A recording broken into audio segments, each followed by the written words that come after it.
Well, heart disease is a collection of gradually increasing symptoms that affect the heart's ability to pump blood through the body. Perhaps one of the first symptoms that can show up is high cholesterol. Usually the next thing to show up is high blood pressure. This can then lead to a condition known as atherosclerosis, which is basically referred to in lay terms as blocked arteries. The next step for most people is sometimes angina or pain in the chest. And if left untreated, that can lead to thickening of the heart walls that we refer to as congestive heart failure, and eventually it can lead to heart attack and even death. The conventional medical approach to managing heart disease is to attempt to control each individual symptom with a different medication. So they'll try to control the high cholesterol with a cholesterol-lowering drug.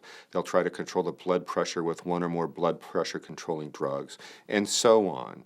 And in those cases, they can be valuable tools for the short term, but long term, for case management, they produce side effects and they don't address the root causes of the condition. Well, when patients come to see me, I always start with a thorough history that looks at their diet and lifestyle factors. Heart disease is 100% related to improper diet and lifestyle, and so if they have this, I need to know what factors are going on in each patient's history so I can help teach them how to reverse those. Next, I'm going to order basic blood work where I need to look at things like a lipid panel, but also some things that are often missed, like homocysteine levels and C-reactive protein levels, because those factors are actually some of the things that actually cause vascular inflammation. I'll then also order electrocardiograms to look at the electrical conductivity of the heart, usually a Doppler echocardiogram to look at the cardiac output and is it pumping blood efficiently, and sometimes a CT scan to see if they have calcium deposits in the coronary arteries. I'll always base my treatments on test results. For example, if someone has high levels of homocysteine, which is a normal metabolic waste product that can actually damage the blood vessel linings, the treatment involves high levels of vitamins B6, B12, folic acid, and an amino acid called glycine. If a patient is consuming a lot of dairy products such as milk or cheese, and those products happen to be pasteurized, one of the risk factors is an enzyme in cow's milk known as xanthine oxidase will be broken up into fragments which the body absorbs into the bloodstream, and those xanthine oxidase fragments actually cause inflammation and damage to the lining of the blood vessels. That in turn causes the elevated cholesterol and the other symptoms we see in heart disease. So it will be very important for those patients to give up their dairy products completely.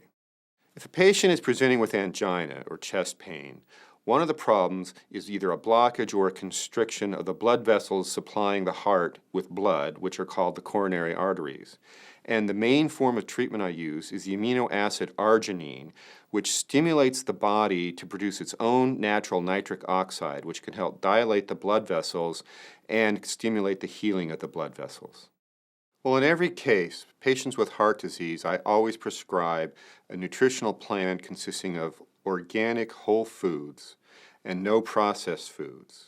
I will supplement essential vitamins and minerals. In every case, I'm always prescribing some form of appropriate exercise program and stress reduction plan. And I always am using the herbs hawthorn berry and ginkgo biloba. The hawthorn will help nourish the heart, and the ginkgo biloba increases the fine circulation in the body. Well, patients who follow my treatment protocol have had great success. Their high blood pressure is lower, their high cholesterol is lower, their angina goes away, their atherosclerosis is reversed, and within a year, most of them are off all prescription medications. If someone would like to prevent or reverse heart disease, I recommend they adopt a natural living lifestyle that includes whole foods, no processed foods, essential nutrient supplementation, and exercise.